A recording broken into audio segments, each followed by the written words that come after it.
और ये पेशा कानून जो हम नए नियम बना रहे हैं वो जमीन का अधिकार, जल का अधिकार और जंगल का अधिकार आपको देने वाला है। एमपी में धर्मांतरण पर घमासान के बाद अब सियासत में आदिवासियों पर आर पार के हालात हैं। बीजेपी हो चाहे कांग्रेस, दोनों सियासी दल ये बात अच्छे से जानते हैं कि अगर एमपी की सत्ता हासिल करनी है तो आदिवासी वोटर्स का साथ बेहद जरूरी है।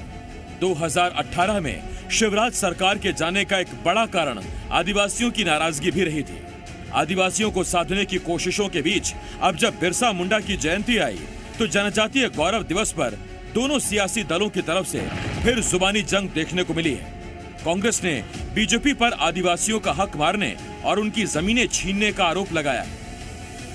भारतीय जनता पार्टी के क्या है, अब किसी चीज़ को मुद्दा बनाना है उन्होंने, उसको पहले हाइप करेंगे, पहले उसको इवेंट क्रिएट करेंगे, इसके बाद उसके हिसाब से काम करेंगे। इन्होंने जो काम किया है सिर्फ वो रेलवे स्टेशन का नाम चेंज कर दिया और इस टाइप के काम कर करके ये उनके मसीहा बनने का प्रयास कर रहे हैं। लेकिन आवाम जनता, आदिवासी वर्ग सब जान चुका है कि कांग्रेस ही वो पार्टी है जो इस देश को आज़ाद कराया, कांग्रेस ही वो पार्टी जिसमें हर वर्ग का हित समाहित है।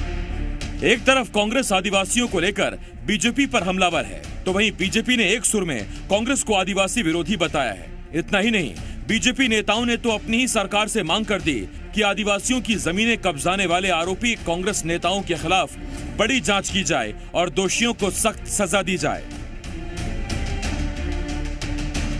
कांग्रेस पार्टी के नेताओं ने देश भर में आदिवासियों की जमीन पर कब्जा किया है और मैं तो ये मांग करूंगा, अपनी सरकार से मांग करूंगा कि 1947 के बाद आज तक आदिवासियों की जमीन पर जो भी नाजायज कब्जे हुए हैं उन सब की व्यापक जांच होना चाहिए और उन सारे कांग्रेस के नेताओं को जेल पहुंचाया जाना चाहिए जिन्होंने इस देश की जनजातियों को नुकसान पहुंचाने की कोशिश की है, उनके गौरव को नुकसान पहुंचाने की कोशिश की है। पैसा एक्ट का विरोध कर रही कांग्रेस, कमलनाथ जी, अब इनको ये नहीं मालूम कि जनजाति वर्ग के वोटों से ही जीते हैं ये अभी तक, और अब इनके चिरंजीव हैं उन्हीं के वोटों पर है, क्यों विरोध कर रहे हैं? आप एक काम ऐसा नहीं बता सकते कि जिसका ये समर्थन करते हो।